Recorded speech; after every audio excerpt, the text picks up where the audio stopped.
அப்போ காலையில் நம்ம எடுக்கக்கூடிய இந்த கரிசாலை தேநீர் என்ன பண்ணோம் அப்படின்னா, அதிகப்படியான பித்தத்தை குறைச்சி அதை மலம் வழியாக வெளித்தள்ளும் பொழுது ராஜ உறுப்பான கல்லீரல் பலப்படுறது மட்டும் இல்லாமல் கண்களினுடைய பார்வை திறனும் அதிகமாவதற்கு ரொம்பவே பயன்படக்கூடியது.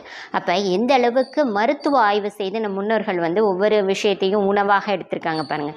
இப்போ இந்த கரிசாலை டீயை நீங்களும் எடுக்கும்போது உங்களுடைய கண் பார்வை தெளிவதற்கும் உடல் ஆரோக்கியமாக இருப்பதற்கும், ஏன்னா ராஜ உறுப்பான அந்த கல்லீரல் பலப்பட்டால் தான் நீங்கள் எடுக்கக்கூடிய ஒவ்வொரு உணவினுடைய சத்துக்கள் முழுமையாக உடலில் உறிஞ்சப்படும். அப்போ உங்களுக்கு இந்த கல்லீரலை பலப்படுத்தக்கூடிய இந்த கரிசாலை கிடைச்சது அப்படின்னா நீங்கள் தினமும் காலையில் கொஞ்சம் கரிசாலை இலைகளை எடுத்துக்கோங்க. அது கூட ஒரு 2-3 மிளகு, சுக்கு, ஒரு சின்ன துண்டு சுக்கு எடுத்துக்கோங்க, 2 ஏலக்காய், கொஞ்சம் மல்லி சேர்த்து ஒரு டீ மாதிரி தேநீர் மாதிரி போட்டு அதன் கூட பனங்கற்கண்டு இந்த மாதிரி கலந்து குடிச்சிங்க அப்படின்னா நம்ம சொன்ன அனைத்து விதமான நன்மைகளும் ஒரு டம்ளர் கப்பில் உங்களுக்கு